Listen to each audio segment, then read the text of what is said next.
Programang ito ay rated SPG, striktong patnubay at gabay ng magulang ang kailangan. Sa gaganapin na Prison Week ay masaya ang karamihan. May mga nagtanghal para kahit papaano ay mapasaya ang mga preso. Mahigpit ang pagbabantay ng mga jail guard dahil iniisip nilang baka gamitin nila Bong ang sitwasyon na ito para gantihan sila Tanggol. Samantala, tahimik lang ang grupo nila Tanggol. Nakikiramdam si Tanggol at inoobserbahan ng grupo nila Bong. Nagpapakiramdaman sila Tanggol at Bong. Ngunit hindi basta-basta makakapagsimula ng gulo sila Bong dahil bantay sarado sila nila Balatukan. Habang si Tanggol naman ay nakahanda ng patayin si Bong kapag gumawa na naman ito ng gulo.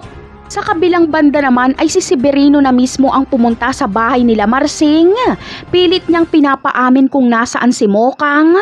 Binugbog niya si Marsing at talaga namang kaawa-awa ang sasapitin nito.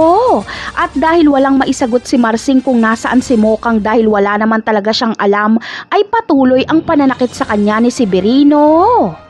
Isa lang ang naiisip ni Marsing na magliligtas kay Mokang. Walang iba kundi si Tanggol. Ngunit imposible ito dahil nakakulong si Tanggol. Ngunit sasabihin kaya ni Marsing ang tungkol kay Tanggol?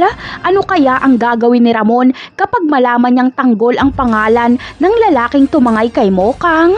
Napakarami pa nating dapat abangan sa mga susunod na episode. Paalam!